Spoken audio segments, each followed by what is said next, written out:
समुद्र के किनारे बसा एक पवित्र नगर था, द्वारिका। लहरें जब तट से टकरातीं, तो ऐसा लगता जैसे कोई पुरानी कहानी सुनाई जा रही हो। उस समय लोग कहते थे कि ये कोई साधारण जगह नहीं, बल्कि स्वयं भगवान श्री कृष्ण की नगरी है। बहुत समय पहले, जब मथुरा में अत्याचार बढ़ गए थे और कंस के बाद भी शांति नहीं थी, तब श्री कृष्ण ने सोचा कि अपने लोगों को एक सुरक्षित स्थान पर ले जाना चाहिए। उन्होंने समुद्र देव से प्रार्थना की और समुद्र के बीच एक अद्भुत नगरी बसाई।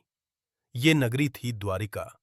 सोने जैसी चमकती, भव्य महलों से सजी और चारों ओर से जल से घिरी हुई। जब लोग पहली बार इस नगरी में आए, तो वे उसकी सुंदरता देखकर चकित रह गए। ऊंचे ऊंचे महल, चौड़ी सड़कें, हर ओर हरियाली और खुशहाली। ऐसा लगता था जैसे स्वर्ग धरती पर उतर आया हो। इस नगरी में श्री कृष्ण राजा के रूप में रहते थे, लेकिन उनका स्वभाव बहुत सरल था। वे अपने प्रजा से प्रेम करते थे और हर किसी की मदद के लिए तैयार रहते थे। उनके दरबार में न्याय होता था और कोई भी दुखी व्यक्ति खाली हाथ नहीं लौटता था। एक दिन एक गरीब मछुआरा द्वारिका के किनारे बैठा था। वो बहुत चिंतित था, क्योंकि कई दिनों से उसे मछलियां नहीं मिल रही थीं। उसके परिवार के पास खाने के लिए कुछ भी नहीं बचा था। तभी उसने देखा कि एक साधारण वेश में एक व्यक्ति उसके पास आया। वह व्यक्ति और कोई नहीं, स्वयं श्री कृष्ण थे, जो अपने नगर की स्थिति जानने के लिए आम लोगों के बीच घूमते थे।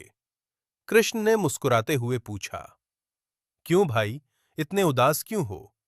मछुआरे ने सिर झुकाकर कहा, प्रभु, कई दिनों से मछलियां नहीं मिल रही हैं। मेरे बच्चे भूखे हैं। समझ नहीं आता क्या करूं।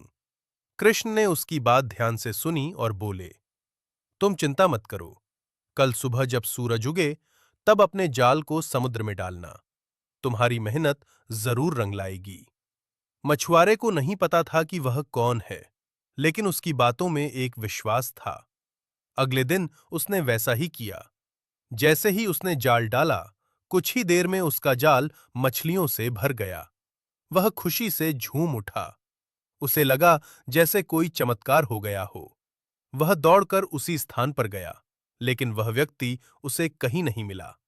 धीरे धीरे यह बात पूरे नगर में फैल गई कि श्री कृष्ण स्वयं अपने लोगों की सहायता करते हैं। समय बीतता गया।